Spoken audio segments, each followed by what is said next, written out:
Lino, shall we? Sure. Yes, sir. Fire up the one, please. All right. Melissa, you ready? Yes. Okay.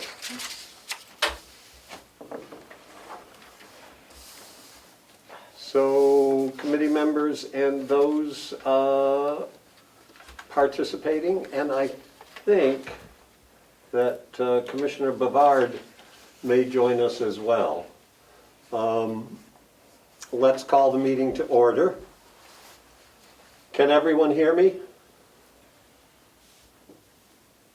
Here. Yes. Great. Yes. And so, Commissioner Bavard is joining us. The time is 1:05 p.m. Time is 1:05, great. And let's just call a roll so that we know we're all here.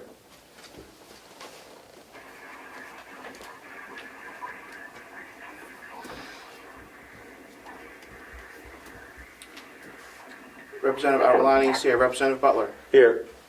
Representative Cordelli. Yes. Representative Marsh. I'm present, and I'm at home alone in Brookfield. Thank you. Representative Woodcock. Here with my dog, both rehabbing. Fantastic. Mr. Chairman, all members are present. Excellent. And we also have Mr. Cullen, Commissioner Bavard, and Ms. Siemens, and Representative Camo, who are here, and I see Commissioner McCarthy and Representative Ticehurst. And Attorney Conley, who is joining us by Zoom as well. That is correct. I just, before proceeding, I would just like to point out that I can only be here for a few minutes. It's a pretty busy day for us, and I have a hearing to attend, so if I log off suddenly, that's why. We appreciate your being here, and if we have questions for you or your office, we will let you know.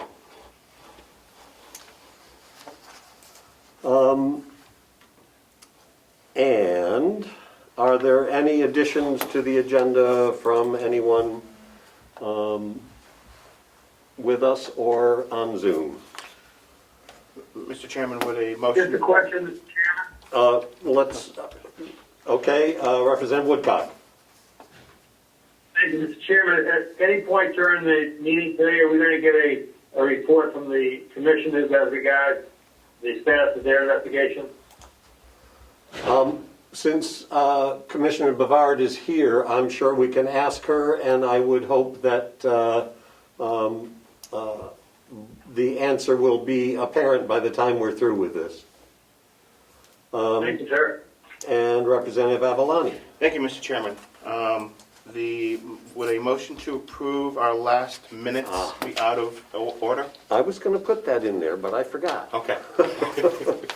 So could I have a motion to approve the minutes from the last meeting? I'll move. And that was Representative Woodcock? Yes, sir. Thank you. Second? I'll second it. Representative Marsh seconds. All those in favor? Roll We call, have to have a Mr. roll Chairman. call. Thank you. Yep. Representative Butler. Yes. Representative Cordelli. Yes. Representative Marsh. Yes. And Representative Woodcock. Yes. Thank you, Mr. Chairman. 5-0.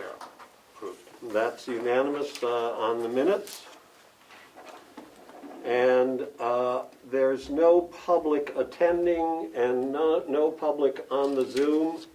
So we will proceed with a discussion of the settlements line. My understanding of the need to do this investigation is to clarify some line corrections that we're seeing relative primarily to the settlement with the previous administrator. There's also a settlement or a change in the settlement line that was approved relative to a nursing home employee. And just to get out of the way, the nursing home employee line item transfer was approved on May 6th for $168,577.07. And on the line item transfers printout, that is noted as the NATO settlement. Are there any questions about that? Representative Cordelli. Yes, I don't know if it's just me, but I lost audio when you started to read that. Thank you. Same here, Glenn. And how is it now? You lost a figure, Representative Butler. So still you've lost audio? No, just a figure. Okay, We lost your comment halfway through. sorry. So I was just commenting on the settlement that was approved on May 6th, which is the settlement for the nursing home employee of $168,577. And did you hear that? Yes. Thank you. And I'm told that you should mute unless you're speaking. That may help clarify. So I just want to make sure that we are clear with that piece of the settlement. If you will refer to the minutes that were sent to you for May 16 and March 16 and March 19, those minutes identify when we were putting the budget together. And on the March 16th minutes, on the last page, page 4 of 4, you will see that we added a settlement line of $173,000. Everybody got that? And I will note that Representative Damaris has joined us as well by Zoom. So on the minutes of March 19th, on the first page, halfway down, that budget line has, relative to settlements, 0.095, has been changed to $140,959. And I just want us to get to that 140,000 number. And you will see in a document which includes, it doesn't have a title. Do we all have the document that has at the bottom of it the settlement breakout which goes from 140,958 down to 172,857. It's that document. I can't see it. Representative Promote, can you just show that as close as you can to those who are on Zoom?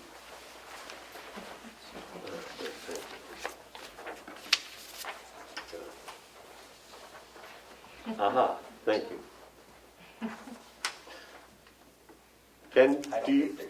Do you have that document? It should have been forwarded to you.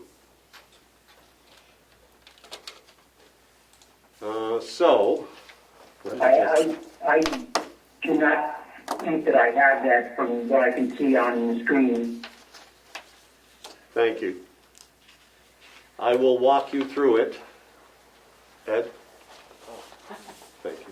Mr. Chairman? Please? Mr. Chairman, is it possible for Mr. Kimura to put that on split screen? On whose screen? The executive coordinator. Share screen. Share screen? It would have to be electronically on someone's device. I have it. Yes, So the that's it. revised 2 Ted? That's good, Okay. yes. Yep.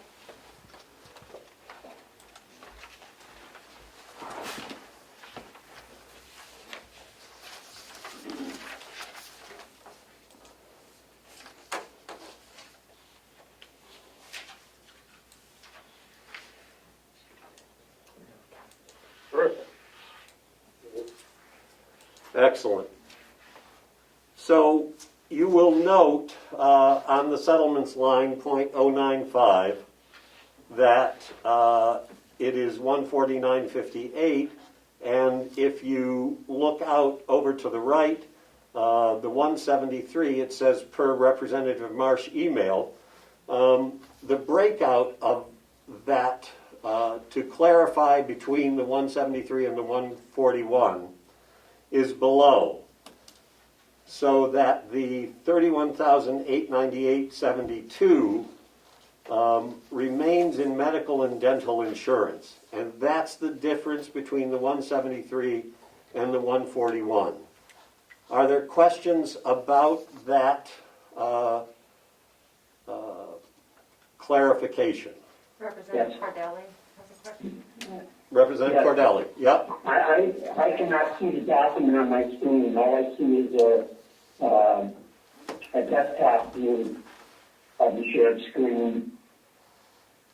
I don't see the document itself. I emailed it to him this morning. Yeah, and it was emailed to you as well.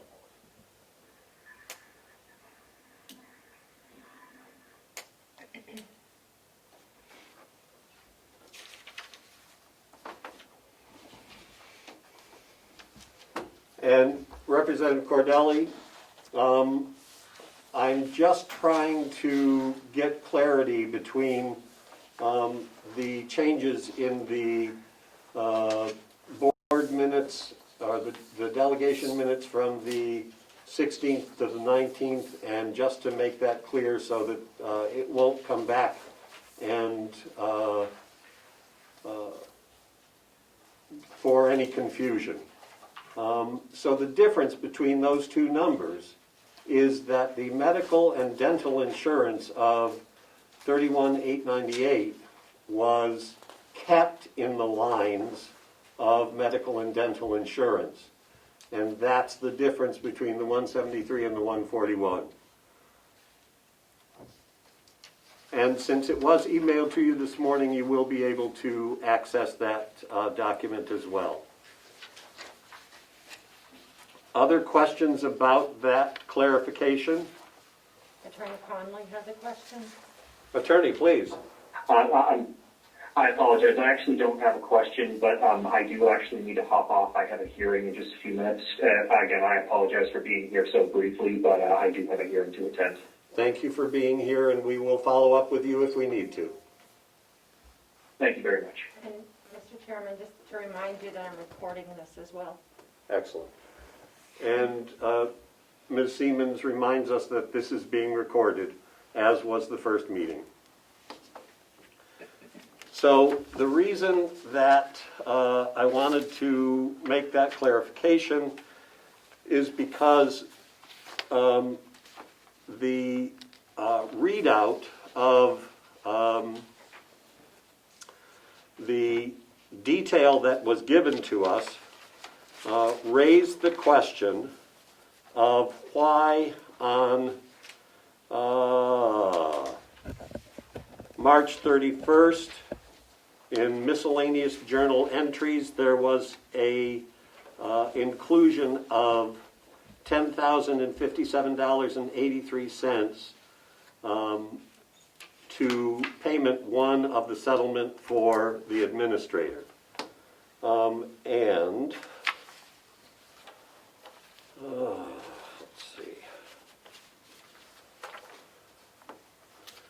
were all given a printout of several, well, actually,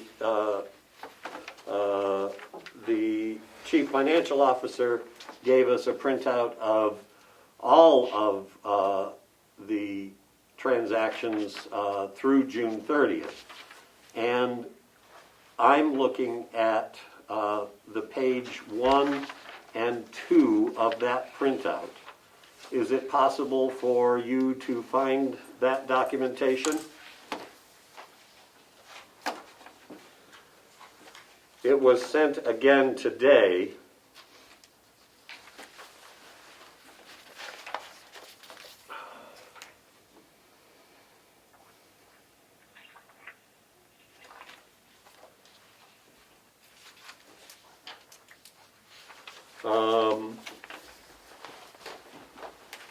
In this kind of printout. Are you able to access that? Yeah. Thank you. So then let's look at, because the question is what happened to that 140,000? If we can clarify what happened to it, then, or how it was documented, then we can ask the question of whether or not there should have been a line item transfer similar to what happened with the NATO settlement. So on that first page, there is $10,057.83. That's the payment 1 of settlement for the administrator. And although I'm now having too many pieces of paper in front of me,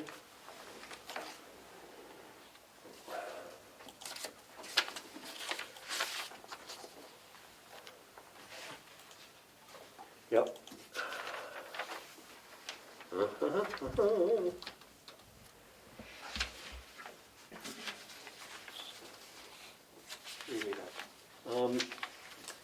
There should be a clarification of that $10,000, and it is there on that second page of Journal Entry History Report. You see that the $10,057.83 is administrative salaries that was documented as a journal, an adjusting journal entry. And you will see in on the page that's got a few squiggles on it that has a total of $309,536.07, which is the budget line. On the right, the posted and in process amounts. There's $10,783.01, which is the total of the first payment to the administrator. And that includes that $10,057.83 for administrative salaries, $587.73 for Social Security, $137.45 for Medicare expenses, for a total of $10,783.01. So that number is the first payment. The balance of the administrator's settlement is also shown on that page, which is $130,175.45. And that breakout is on a page which also shows a journal entry history report done on May 31st, which includes the $119,920.29 for administrative salaries, and then the associated Social Security, retirement, Medicare for that total of $131.75. That equals that $140,958.46, and clarifies where those lines were adjusted from and why we see them on that journal detail. Discussion about those numbers? Representative Cordelli. Thank you. On the journal entry history, it says that $119,000 was moved to the settlements line. Is my understanding correct? Yes, that is my understanding as well. Okay. Okay. Was there a transfer request approved by the commissioners and by the delegation executive committee in compliance with RSA 24:13D? So my understanding, and Mr. Cullen is here who may be able to help clarify it as well, is that the reason that we did the NATO transfer through the Executive Council is because that it was not in the budget. But the $140,000 was already approved by the delegation in the budget. And so what we are calling transfers, Mr. Cullen and Ms. Armstrong refer to as corrections, as adjusting journal entries in order to put the necessary lines into the correct budget area. And that's what was done. One of the questions I think for this committee is, was that correct? The RSA that you're referring to, Representative Cordelli, refers to budget lines. There was no change in the budget. It was just, and maybe Mr. Cullen, if you would, help us understand whether or not this kind of thing happens, and if it happens not infrequently, in order to get certain pieces that are not correctly assigned in the budget to move to the correct line. Could you? Could I, before we hear from Mr. Cullen, could I discuss that RSA? Sure. Okay. I quote, prior to the transfer of an appropriation is a line within the budget. That is an appropriation per court findings in case in Belknap County. Any part thereof exceeding 1,000 or accumulated total exceeding 1,000 from one line item, one appropriation to another, must follow a certain procedure. I think that anything that is referred to as a budget correction and not going through the transfer process is in violation of statute. Understood. And Mr. Cullen, if you would comment, please. I don't have a lot to add to this. I just want to clarify that because this payment was subject to payroll taxes and withholding and that kind of thing, it had to be run through payroll first, and then the funds were adjusted within the expenditures afterwards. So that's part of the confusion of the two-step process or three-step process. So we had a settlement, it had to go through payroll first, then afterwards we have to move it into the right line in the budget. The other questions that Representative Cordelli asked, I'm really not in a position to answer today. I'd have to research to get back to you. Thank you. Other comments, Can I follow up? please? The correction or transfer that we're discussing of the $119,000, if I'm not mistaken, and I think that you mentioned it, Representative Butler, was on May 31st. That's my understanding. Okay. The budget was finalized on March 26th, I believe was the date. Included in that budget was the settlement line, including $140,000. I do not understand why there was transfer necessary May 31st after the budget, including the settlement, had been approved on March 26th. Understood. Other comments, please? Representative Evelyn. Could we get clarification on that as well? Because I'm pretty sure we funded it for the 140 in March, and we have everything coming through in May. And could we get an answer to Representative Cordelli's question on that, on what happened to the funding of the $140,000? Well, it's my understanding that the $140,000 is the budget line, but it wasn't necessarily paid when the budget was created. And these entries are when the money was actually paid. And beyond that explanation, I don't know. I didn't say that the treasurer has also joined us.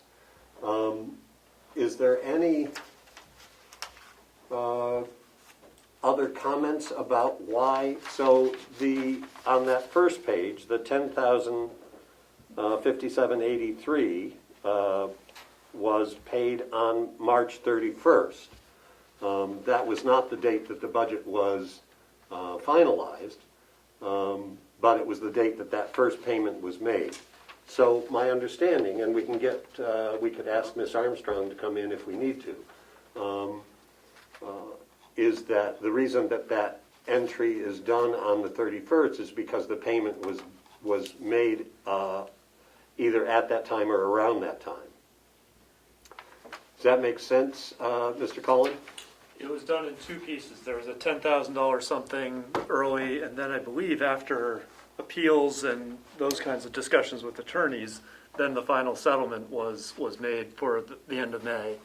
So that was the gap. I was not here for why the original $10,000 was approved. Understood. Representative Bavard is also agreeing that that's why that payment was made then.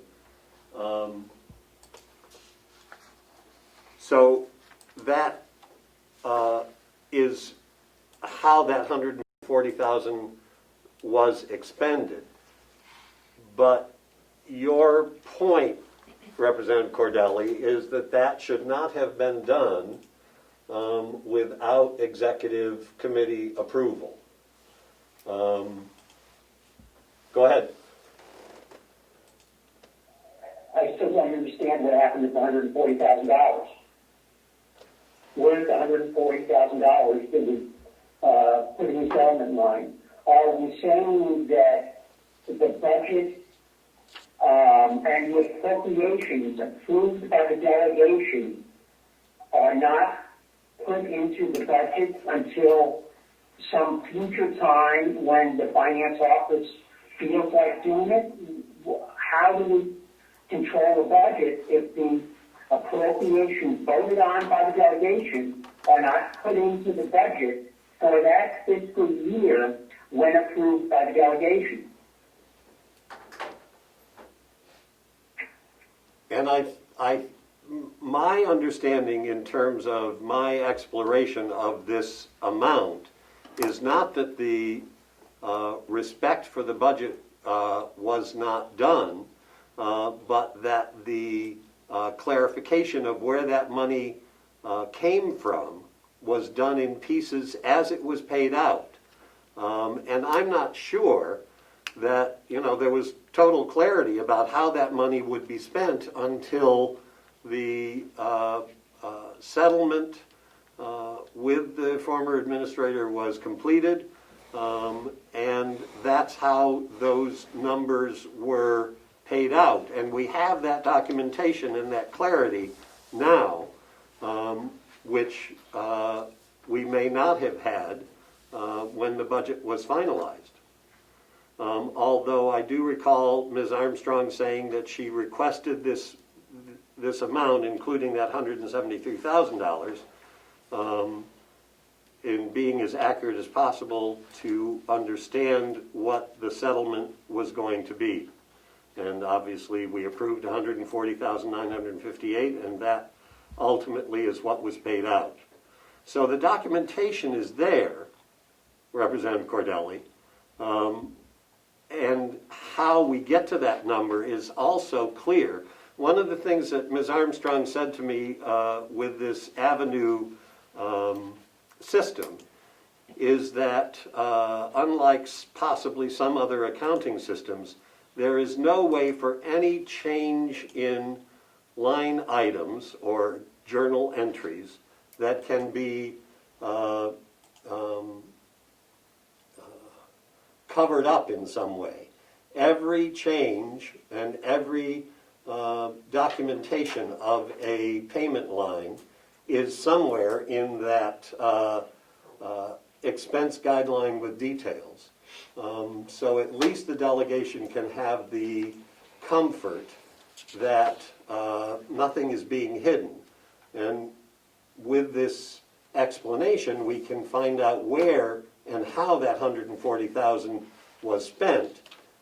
And I think if this committee can accept that the clarity of how that money was spent is acceptable, then I think the next question is, was the process acceptable? So is there any further question about how that $140,000 was spent? Yes. Please, Representative Cordelli. Thank you. In between the meetings of March 16th, when we were discussing the $173,000 for the settlement line, that next meeting on the 19th, I believe it was, the figure was adjusted down to the $140,950, I believe was the number. I have not gone back to listen to the tape, but it is my recollection that that adjustment was made not because of any desire on the delegation to shortchange the settlement budget line, the appropriation for settlement, that was made on the recommendation of the administration. Why would that recommendation have been made without an understanding of what the settlement was, which also goes to my document request that I haven't seen fulfilled yet as to a copy of the settlement.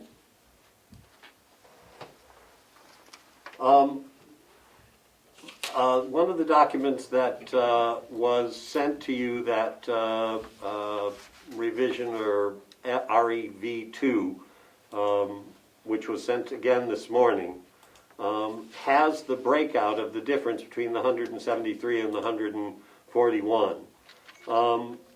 And there's medical and dental insurance that was taken out of that 173, and that's how we ended up with 141. But I understand what you're saying, but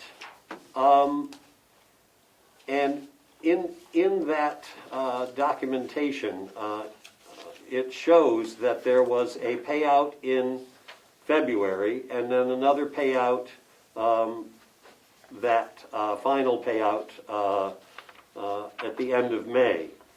And when those payments were made, the adjusting journal entries were made in order to back up those payments. That seems reasonable to me. We approved the budget line. We do not need to see that all of those pieces that are documented here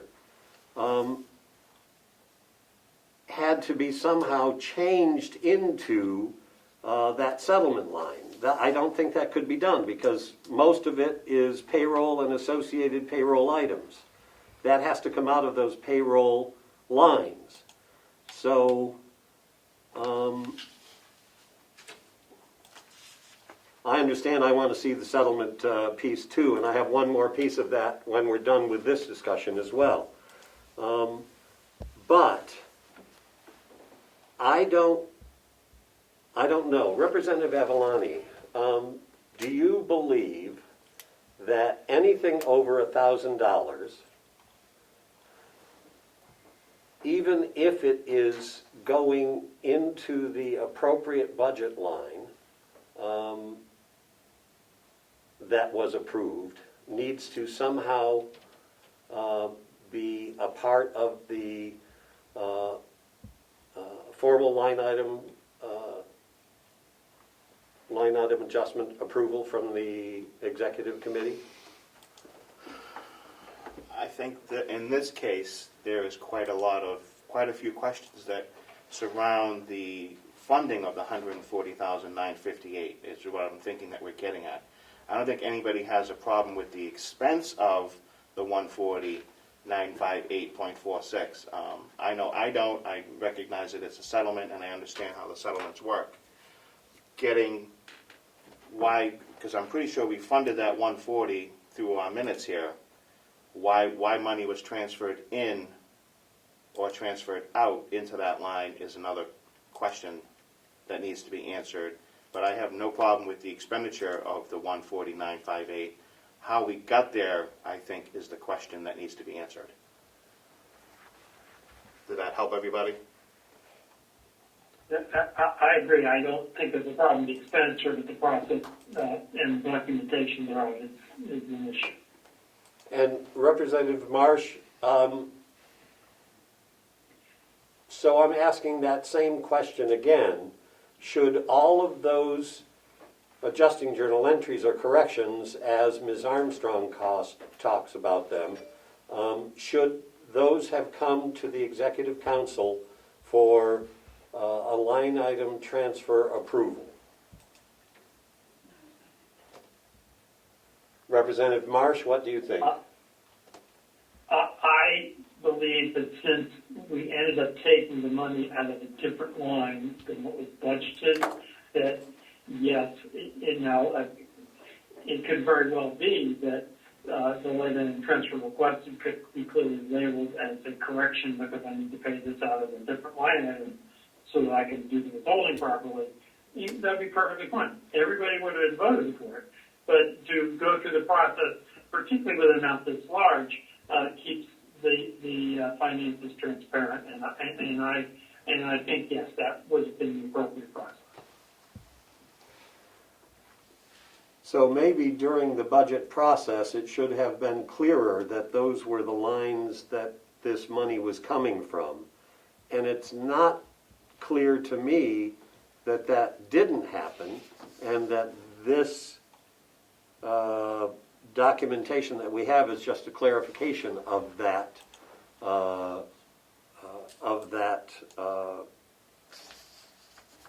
settlement line. So, what is the follow-up? We clearly know that the documentation of that $140,959 has been clearly stated. So, what's the follow-up? What needs to happen?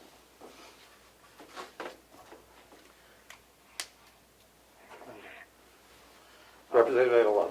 Thank you, Mr. Chairman. On that page 2 as well, there's also $124,106 that was charged to the administrative salaries line. And then 4, down below that, there was a removal of $119,920 from administrative salaries to the settlement line on May 31st. Could somebody explain to me, and maybe this committee, how and why that happened? Yes, maybe. The $124,106.07 on page 2 is the monthly amount of the administrative salaries for that department. And for whatever reason, you'll see the 4469 several times. Those, I think, are weekly payments. And the 124,106.07 is a monthly. For whatever reason in the accounting of these numbers, that needs to be duplicated. And I don't know why that is, although in something that was sent to me, I can clarify for you that 124 and what the salaries are that achieve that total.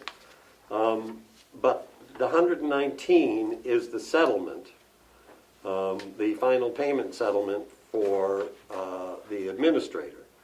The 124,106 has nothing to do with that. And that's the challenge, you know. We're trying to understand accounting in a very complex process that we don't deal with on a daily basis. And I ask that same question. Why is that there?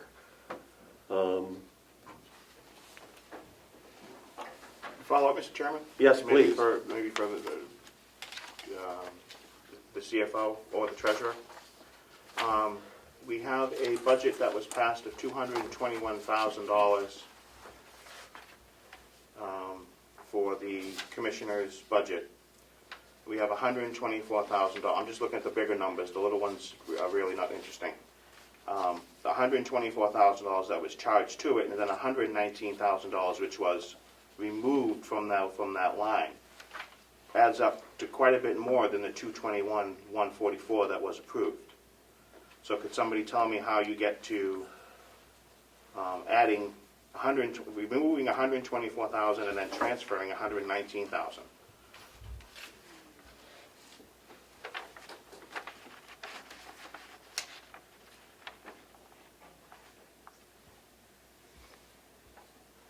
Mr. Chairman. Please. Thank you, sir. As I look at this form here, and somebody please tell me if I'm reading this incorrectly or not. The $124,000 shows the administrative salary, but below it, it shows $119,920.29 as a minus. So that would lead me to believe that that came out of that top figure of the 124, and therefore you have a slight difference of whatever that is. Maybe it's this 4460. I haven't done the calculation, so I don't know. But the way I read this, you can't add those together because you've got one figure and then you've got a minus of that figure. And we are casting in the dark, I fear. You know, the 124,106 comes from the 905 line, and the settlement comes from the 914 line, and I'm not sure that they are directly associated. Point of order. One of the representatives is having trouble hearing you again. Thank you. I believe it's Representative Cordelli. Representative Cordelli, was that from the treasurer not easy to understand? Representative Cordelli, can you hear? Representative Cordelli? I am having trouble hearing. I am going to log off and log back on. Okay, thank you. Treasurer Costello. Thank you, Mr. Chairman. As I listen to the... You know what, if you could maybe come closer up to this chair just so you're closer to the speaker. Sure.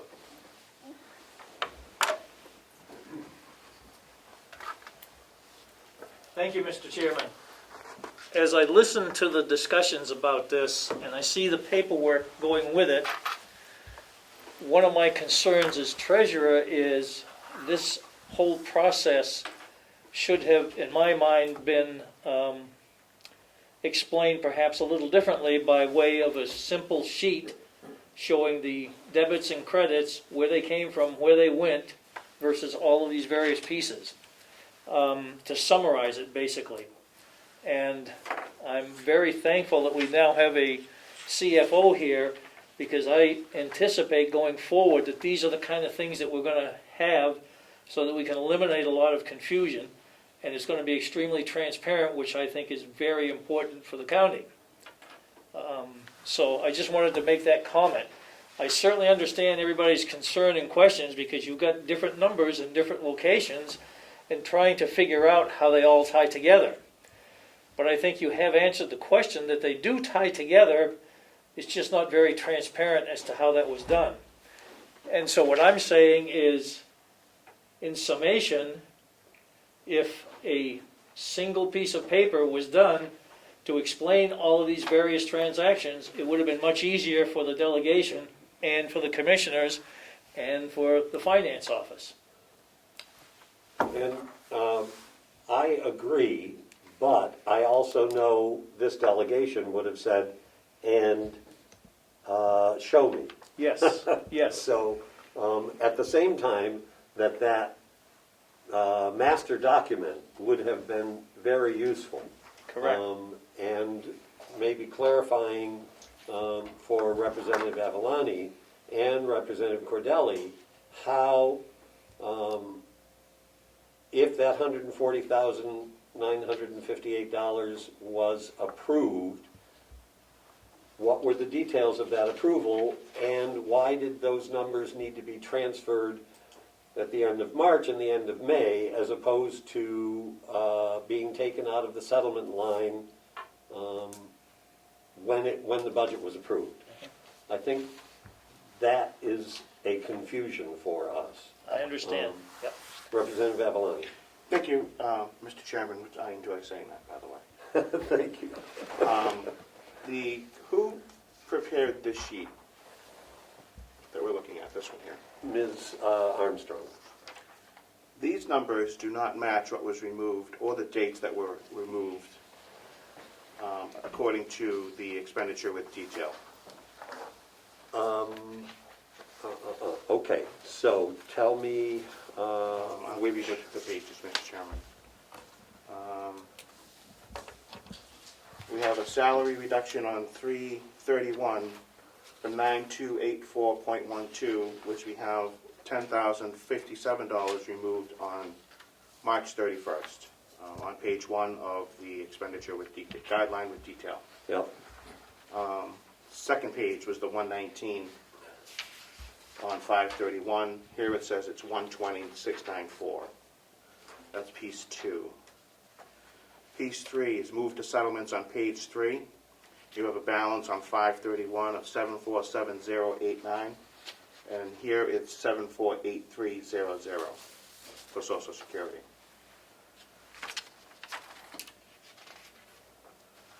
On page 4, balance on retirement at 5/31 1037.04. I have a total of that number, which is great, but it says it was paid out in February, which was but line itemed in May. I'm on the other page. Yeah, I know, but I'm showing you that the totals of those amounts that you are referring to are also clarified in the $130,175.45. The challenge is finding all of those pieces and connecting them to the, as the treasurer said, the master explanation. And if we had to, we could all go down into the finance officer's office, and she would then explain all of those pieces. But as best I can, I have tried to clarify how those numbers came to be. And I believe that there is no hocus pocus happening here, and that there is responsible accounting happening.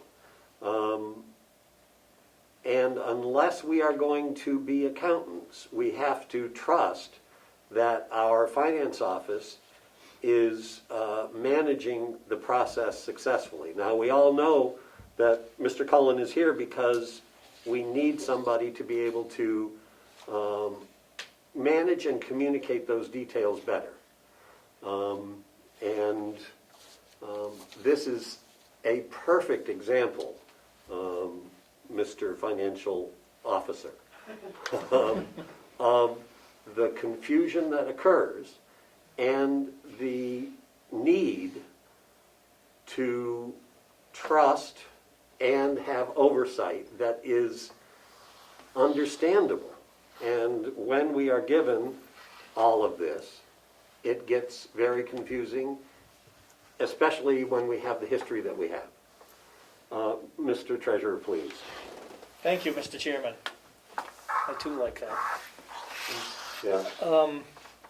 Along those lines, it would occur to me, and I did have a very brief conversation with our CFO about the possibility of producing this one-page document outlining these transactions and the history so everybody can certainly understand it. I too feel that the finance department, although sometimes a bit confusing, and the current software program we have, first off, let me say that program, you can't, as you put it, you can't do anything with that, but for every action is a reaction. So that's a good thing. But coming back full circle, I think the best thing that can be done at this point is for the finance office to produce with the CFO this document that can show all of these transactions, again, where they came from, where they went, and should answer the questions. I believe it would. I think that I speak for our CFO here. I haven't asked him completely about that, so I'd like to refer to him about this if he thinks this is something that we could do. I know I'm putting you on the spot, but... Very simply done. Yeah, sure. I mean, what I'm hoping, the reason I'm here today is to be listening and hopefully having identified a specific list of questions that you're going to have that I'm going to have to track down and respond back to you in writing on behalf of the finance office. And I do think in hindsight, it's easy to look back and say, you know what, this is a six-figure transfer, a six-figure settlement on a high-profile position. We should have slowed down. We should have double bagged it, if you would. You know, had to go before the delegation at the time to make sure everyone was clear and on board, but that didn't happen. And so instead, it was just an accounting transaction. You know, and I think I understand why we got here, and given the history, why people were concerned about that.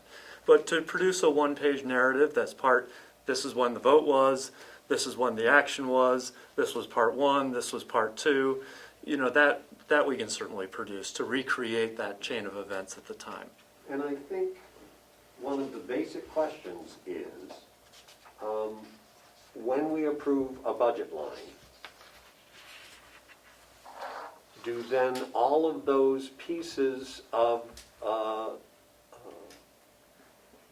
the various sections of the budget need to be moved into that budget line so that there is no question about $119,000 being transferred from administrative salaries into the settlement line, because it would have already been in the settlement line.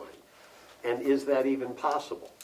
You know, we have approved the NATO settlement, and all of the details are there. That's very clear. That didn't happen with the administrator settlement, and we didn't see it as Representative Cordelli has requested. Apparently his connection is not working again. Representative Cordelli, is that you on the phone? No, that's us. Okay. Representative Avalon. Thank you, Mr. Chairman. 531, there was a hit of $124,000, and then a reduction of $119,000. I heard that there was supposed to be, there was payroll taxes and everything else paid out of that. So there was $130,000 in the settlement line, however we got there. Could you tell me how that was paid out to the recipient? Whether that was, is this the $124,000 that was moved into that account, from that account, and then $119,000 moved out to fund that account? I don't. Can you ask that question again, please? Where's the payroll? If I can clarify one thing, when you Yeah. see these dates on any of the payroll expenses, you might note that they're always the last day of the month. And the reason for that is because there is one transaction that accounts for all payrolls that happen that month. So when you see something that says May 31, the actual transaction may have taken place any time in that month, okay? So we have, there's a weekly payroll run, and so we do one accounting entry at the end of every month to account for any payrolls that happen during that period. So I do want to clarify that. And so any adjustments would also have those dates. Follow-up, Mr. Chairman. Please. On page 1 of the Avenue Financial System expenditure guideline with detail featuring the 095 line, there is a number in here on May 31st, 130,175 that says balance KR settlement. Could somebody tell me how that was paid out? Right there. Again, how it was paid out. Was there a check written out of this account? There was a, I'm sorry. Please. It's my understanding a check was issued. As part of the normal payroll run of that time, so that all the withholding taxes would be there, so a W-2 at the end of the year would reflect that, so it'd all be in the system. Follow-up, Mr. Chairman. Please. Could you tell me how the money got from that account to the payroll account?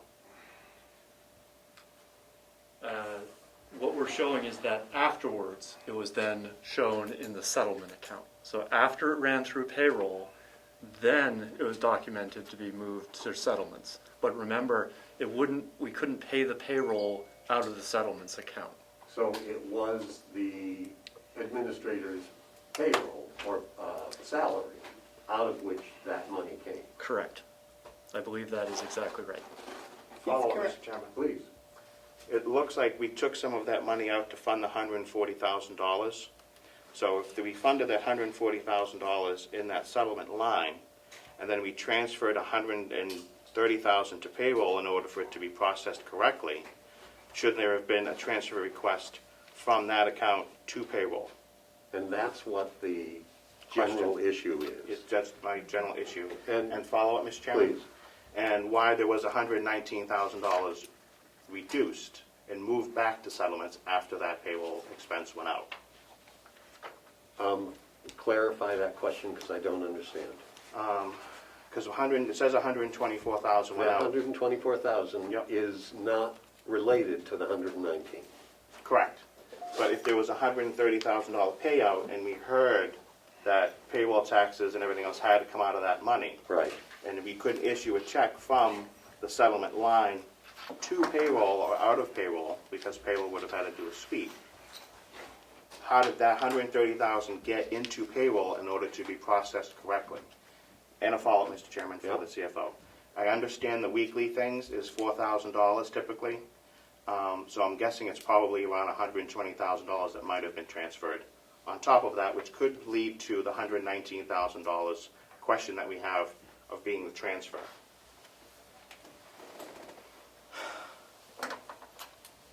Commissioner Bavard. Would you like my report now? I would love to hear what you found because I know that's one of the questions some of the members have. Well, and I'd like to put it in very simple terms without the numbers, because you have the numbers. We had an administrator. We put in the budget a yearly salary for the administrator. That was in the budget when you were handed the budget December 1st. was a year's salary for the administrator. In February, March, the administrator left. When a person leaves our employment, they have, I believe it's 48 hours, maybe 72, to get all of their sick leave, accrued time, pay, and all of that. That's what they get when they leave. So there was a check issued for that amount. It was okayed by the HR director. It was okayed by the finance office. It was okayed by our attorney. The whole amount went through. Then we had the settlement, which had 2 payments. We came to the delegation and said, we need X number of dollars for a settlement. There was a lot of discussion because we did not have a settlement line. The delegation asked to have a settlement line introduced. I believe at that time it was talked about we would fund it with the money that was in the budget line when we gave you the budget. This was before the budget was approved. And it was discussed as to ways to handle that. I believe Ms. Armstrong at the time said that what she would have to do would be to take it from salary, run it through payroll, and then re-put it, that's not a right word, but it would show up then in the settlement because everybody wanted to know how much was being paid out in settlements per year. And that is exactly what she did. It was by your direction or your approval that the money was going to come from the initial payroll line to the payroll company. So everything would be accurate for the end of the year, for the W-2s, all of that. And then it would go, she would put it into the settlement line so everyone could see very clearly how much was paid out in the settlement. Now, what everyone seems to be very upset over is the fact that these are details of how the money, how she did what you asked her to do. Nowhere, I can't guarantee the date that it was moved, but she followed the process she told you she was going to follow. So when got all done, I saw nothing at all out of the ordinary with what was done. End of my report. Thank you. And that clarification is useful. So, Representative Marsh has a question. Representative Marsh. Yes, thank you, and I want to thank Amanda for clarifying that. On the other hand, while the time requirement for writing these checks may have necessitated paying these checks out of particular lines and then using the payroll lines so that they're done so accurately, that certainly does not preclude the process of doing a line item transfer officially after the fact to backfill those line items so that we will have transparency and so that the money spent aligned with what we ended up approving in the budget. And personally, I think that's the process that should have been followed because I do understand how the checks had to go out in a timely fashion. So I was hoping that all of my research was going to be so clear that everybody was going to say, oh, God, yes, you're right, okay, goodbye. But that's not happening. We need at least one more meeting. We need that meeting for the Chief Financial Officer to give us that master document and clarification. I think one of the things that I will do is go back to the recordings of the budget discussion so that what Commissioner Bavard is saying will be reinforced, and that we were told at the time that payroll was being used to fund that line. And if so, Representative Marsh, if we were told that that was the case, and if those transfers can't occur until the payments are made, why would we then need to have a line item transfer if the budget that we have approved, we understand where those dollars are coming from and what lines they're coming from? Representative Marsh? I think if everybody understood that, we wouldn't be here right now. I think that's part of the problem, that the people don't understand it. Yes. Yeah. And maybe it's the size of the numbers. But I think, it's an education for all of us, and I wish you all well with the next budget. Representative Avalon. Thank you, Mr. Chairman. So, if you add up the lines in administrative salaries till we get to $124,000, they exceed the $221,000 that was appropriated. Could somebody tell me if the $119 that was transferred out was supposed to be transferred in from settlements instead of moved to settlements?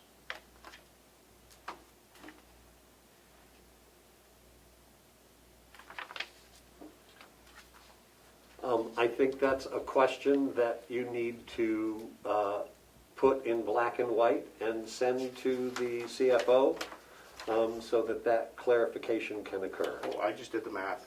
I just rounded up and down and did the math, and it's way over $200-something thousand before you hit 100 when you add in the $124,000. And I totally appreciate that. If it were that straightforward, then that would be possible to understand. But in my exploring all of this,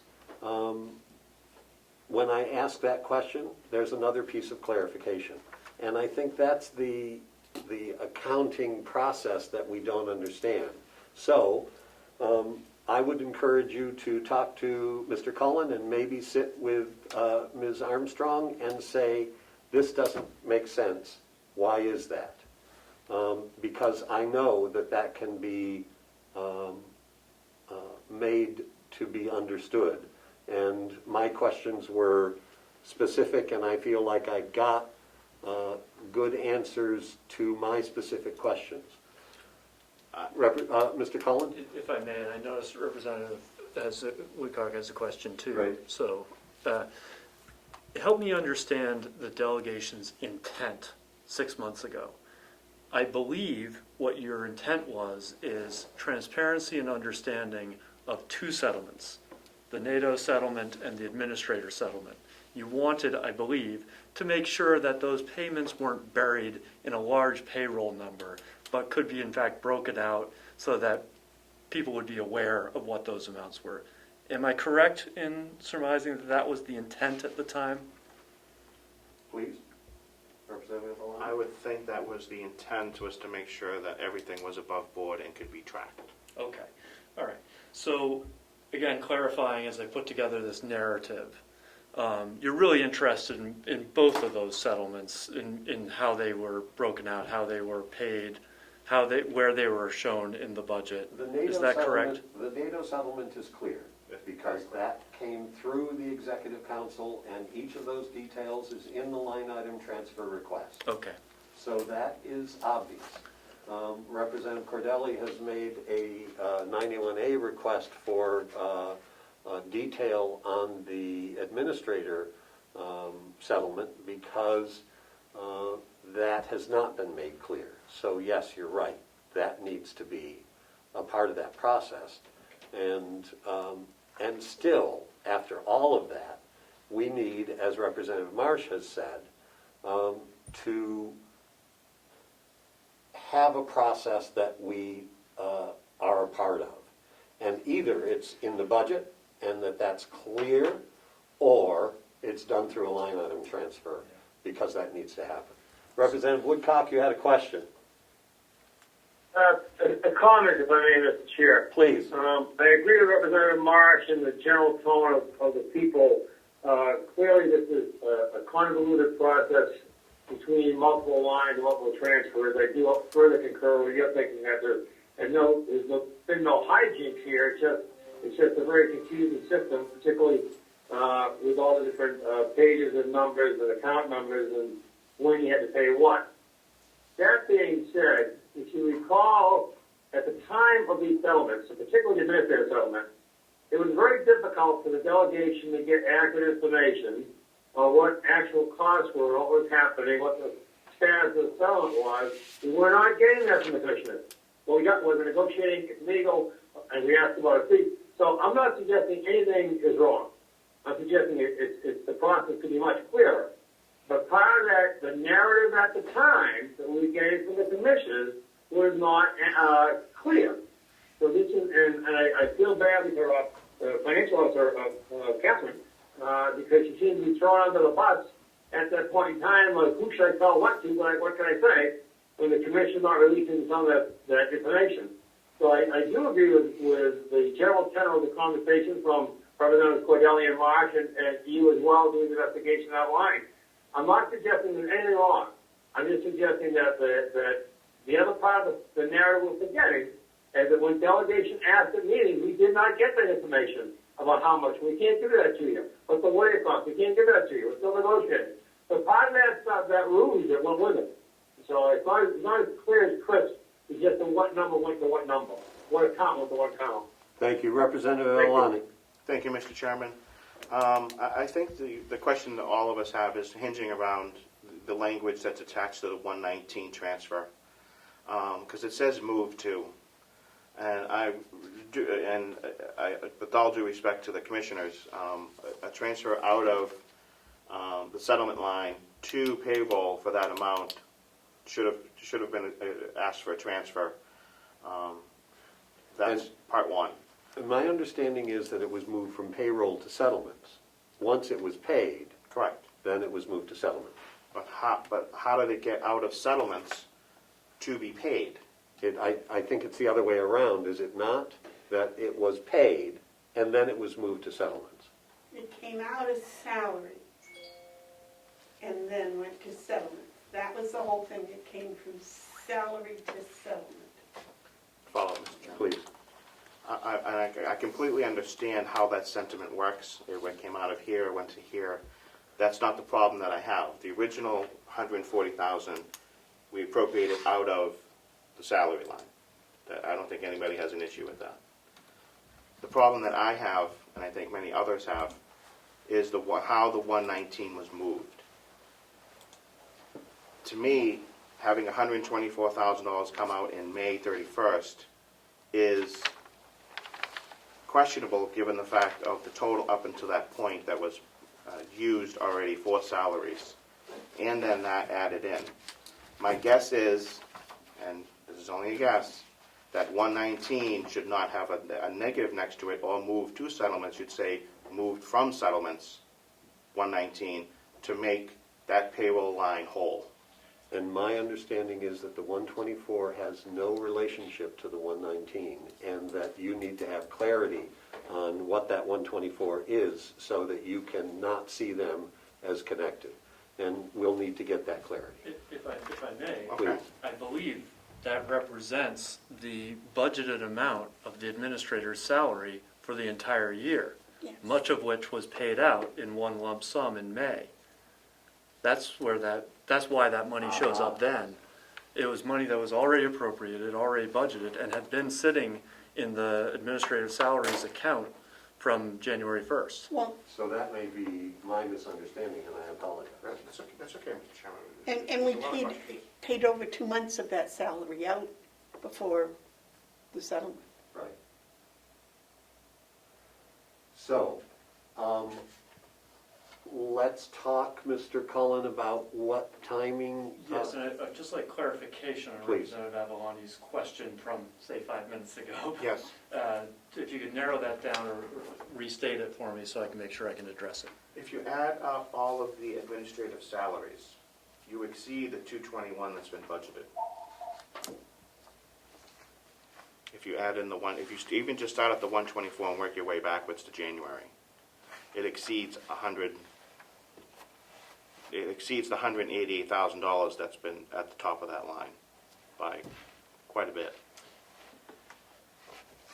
Is that because you take the 221 and then you add the 119, which was then transferred out to settlements? Does that explain that discrepancy for you?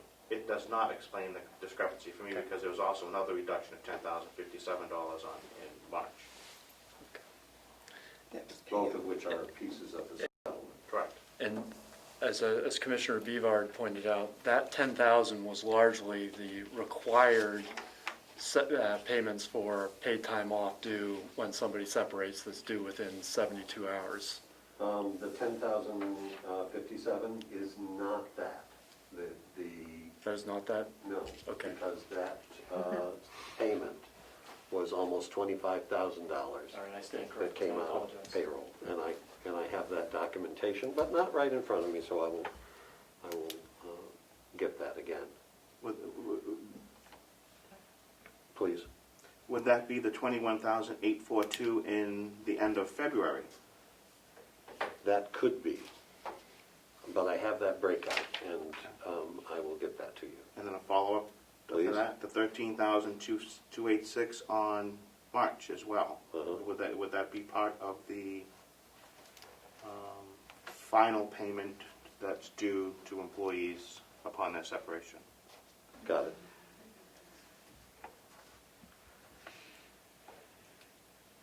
My understanding is that the total of that immediate payment was around $25,000. Right. No, I trust me, I understand what they were trying to do because they have to do it by law. Before we try to tie this up, I see that Commissioner Babson is here, and is that other phone line Representative Cordelli again? I'm sorry. Do we not get one?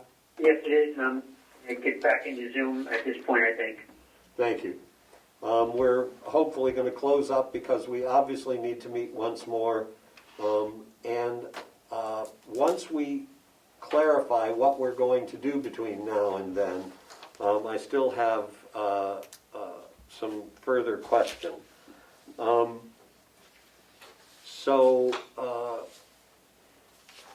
Mr. Cullen,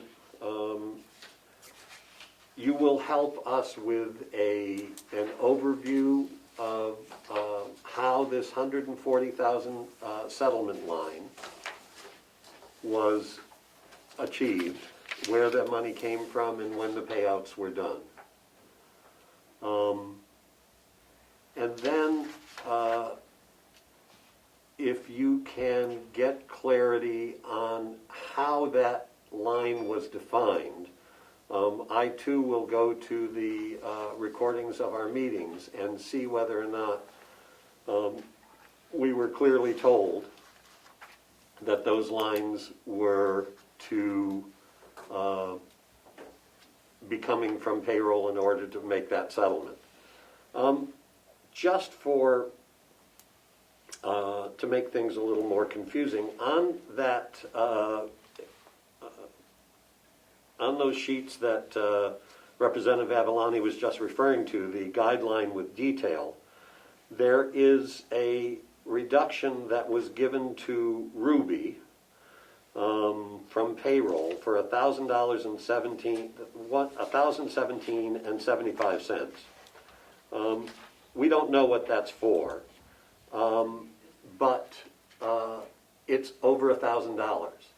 And if all of these journal entries or adjustments that are $1,000 or more need to be coming to the executive committee for line item transfer, is that, and I think this is a question, Mr. Cullen, is this something that happens repeatedly, or is this situation special?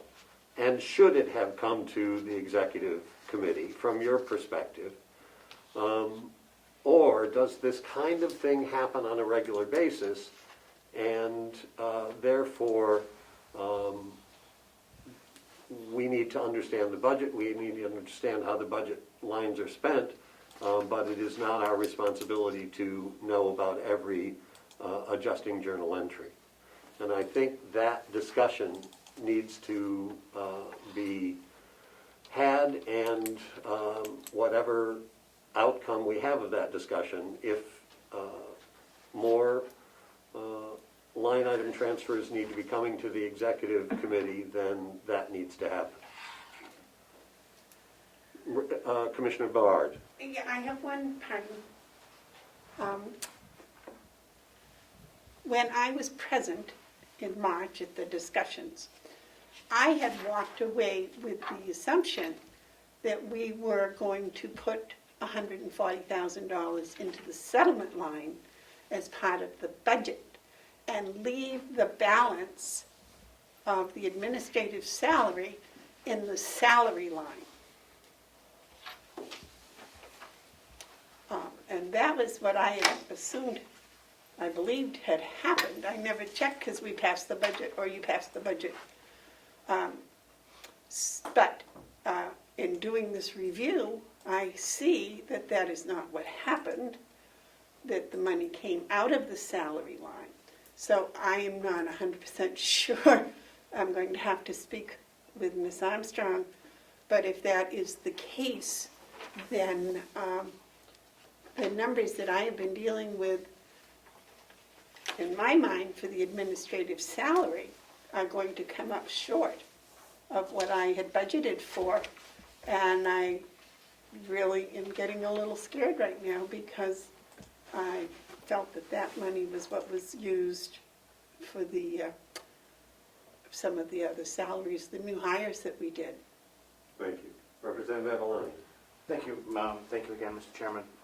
Could somebody tell me what the final budget number for the administrative lines was on March 31st?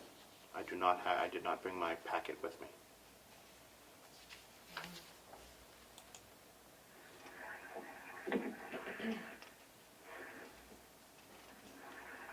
Is it that 221,144?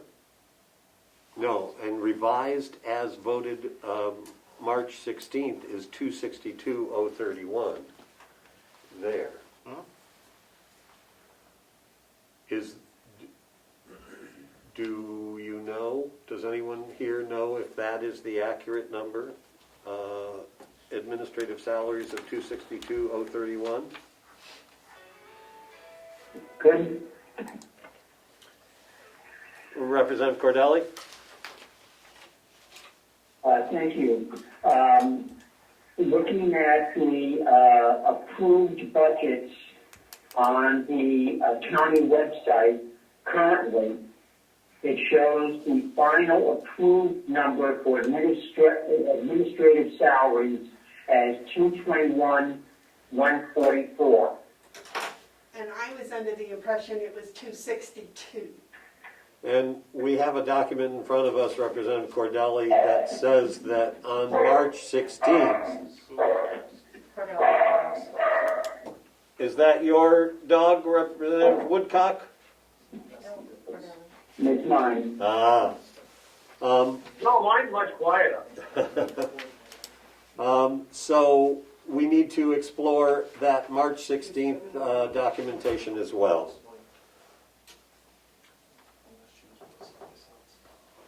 Which we actually have in front of us. We do. Representative Cordelli has a question. Representative Cordelli? Thank you. Also, we were talking about the $119,000 transfer on May 31st. Does not explain why the first quarter numbers ending March 31st show administrative salaries to be at 36% of budget, 15% over what would have been normal for the first quarter. So we can try to get What clarity. else was going on? It depends on whether you're using 262,000 or 221,000. Right. And we will get clarity for the next meeting on that question as well, Representative Cordelli. Representative Avalani. Thank you, Mr. Chairman, and I'm sorry for beating a dead horse. But if you add up the administrative salary lines that are paid out, there is no way you can transfer $119,000 out of that and have $188,000 year-to-date in process. There's no way if you paid out $124,000. No way. Mr. Cullen, would it be possible for Representative Avalani and I to go down to your office and have a discussion about that line? Oh, of course, yeah. And Great. I don't know what positions are in that line item. Okay, so that's part of it. But we'll find out. Okay. Representative Avalani. Thank you, Mr. Chairman. For transparency, I think that we've given the CFO a lot to do over the next week and a half before our next meeting, and in order to facilitate the next meeting, maybe it would be possible to have him present that stuff to us all together. Absolutely. To make sure that we're not, Yep. I mean, follow up, Mr. Chairman? Please. We've all spoken to Mr. Cullen throughout the last few weeks, and I think that a final presentation of clarity from the finance office would be in order to make sure that everybody is on the same page. And I totally appreciate that. But if there are questions that need research, there's no question that it needs to be transparent. Right. But if we need to be researching and we have specific questions, I think it's useful to follow those through as well. Just, to get clarity on that question that you have brought up a couple of times, I think is probably relatively straightforward. Mm-hmm. We just need to get that answered. Yes. And follow up to that, Mr. Chairman. Of course. And also how the $130,000 was moved from settlements to payroll, or from payroll to settlements. How it was? How it was moved. It was moved by adjusting journal entries. Correct. But when and where? It's right there. I see that. But when was it paid out? Uh-huh. And when was it transferred? So it was. I believe you have all the checks that were paid to. I don't, but there's different dates. One is 3/31 and one is 5/31. I think for clarification purposes for the rest of the committee and the delegation is to make sure that if it was transferred out of settlements to payroll or from payroll to settlements or however that was accomplished, is to make sure that where it went in its entirety. I understand that we have a breakdown here, but I just want to make sure that it all went out on 5/31, or if it was different done times. in May, right? Because the numbers that are on the big sheet don't match the numbers from the detail. All right. So it's just, you guys know how I am with numbers. Doesn't this committee have a copy of all the checks that were issued from payroll to Ken? No, I would probably not want to see them. They have identifiable information on them. I think some of these are those, but we need to get clarification on that.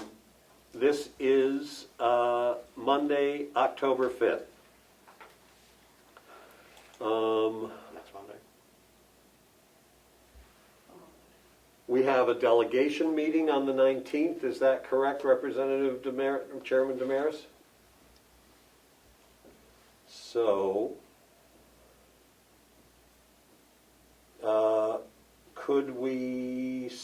the 12th is Columbus Day. That's working. Working? No? Okay. So, what is the 13th like or the 14th like for the members of the committee? Representative? Yep. On each of those days, for those running, on the 13th is the Gibson kind of thing, and on the 14th is the Mount Washington Valley housing piece. Is there any chance that the delegation meeting could move to the afternoon on the 19th, and we could have our meeting in the morning? Do we have the information there to discuss and then move into the delegation in the afternoon? Uh-huh. Does everybody already have that date identified? Representative Damaris?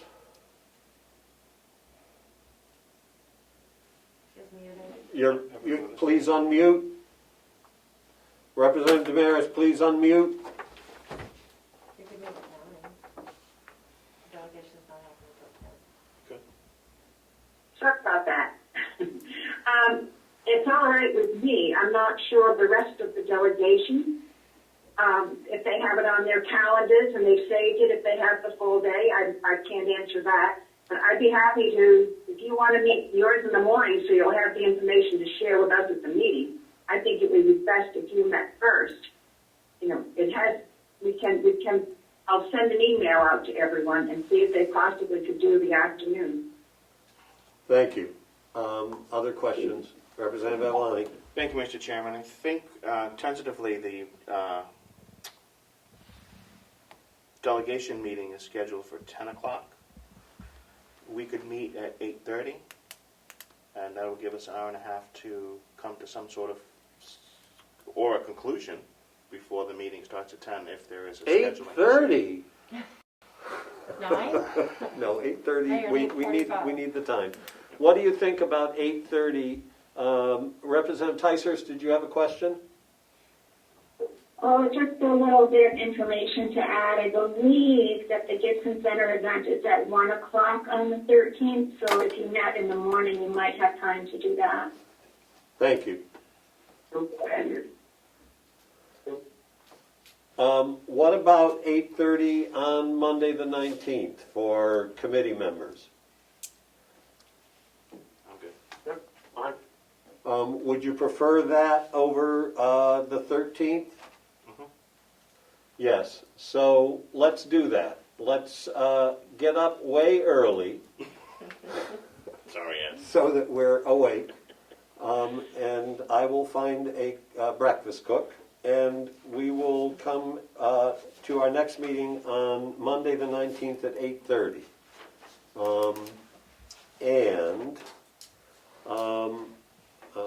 Chief Financial Officer Cullen will have a report for us, and could you send any questions through me and through Representative Avalani if you want clarification of details, so that we're aware of what we're sending to the Finance Office, and we can try to tie this up. Other details about the transactions we're discussing before we go on. One more, if I may, Mr. Chair. Please. If it's possible, can they, once the CFO has finished their work, is it possible for us to have it by Friday the 16th as a committee so we can review the data? Thank you. Yeah. He is saying yes, so we're meeting on the 19th. Is it possible to have it on the 16th? Yes. Thank you. Thank you for that.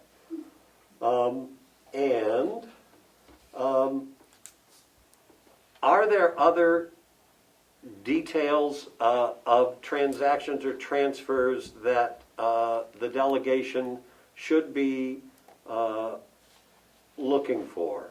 Is this investigation committee focused on this transaction primarily? And will our work be done for the time for this group if we get this solved and process questions recommended? Is there anything else that is in the background that needs to be raised or discussed? Representative Cordelli. Thank you. Just the fact that the scope of work for this committee was transfers in general, not restricted to the transfers related to the settlements. So I think that we should not be looking to necessarily close business on the morning of the 19th. I have outstanding 91A requests, including information related to the 2019 budget and why the books were not closed until sometime in July, and were there transfers during that period of time. So I just want to make sure that we keep the scope of work in mind in relation to the charge to this committee. And Representative Cordelli, is that something that can be done with this current committee, or does it need to be reconstituted after the first of the year?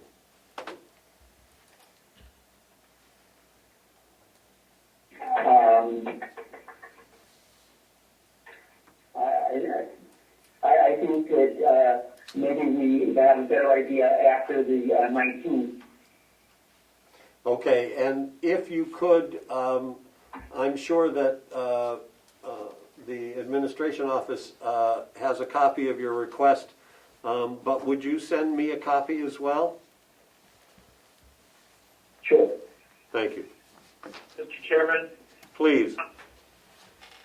Yeah, I would not personally not have any problem with this investigation committee making a recommendation that a investigation into transfers in general is way too much work to conclude in the remaining duration of our terms in office, and that we recommend that a future delegation may want to decide if it wishes that to be carried on in the future. Thank you for that. And we can have that discussion on the 19th at 8:30. Representative Avalani. Thank you, Mr. Chairman. Just to clarify, Mr. Chairman, are you looking to close the meeting on Monday, the 19th, in relations to transfers from 2020? I am looking to close the detail and feel comfortable that we understand all the pieces of the transaction relative to the settlement line of $140,958. And if there are other transfers other than the ones that Representative Cordelli is referring to, then we should raise those and have a brief discussion about how those need to be dealt with. Is that, that's my sense of it. Please. Thank you. Yeah, that's my sense of it as well. Could I ask Representative Cordelli if he has any other questions about 2020? Representative Cordelli, did you hear that? Yes, not at this time. Thank you. Thank you, Mr. Chairman. Thank you.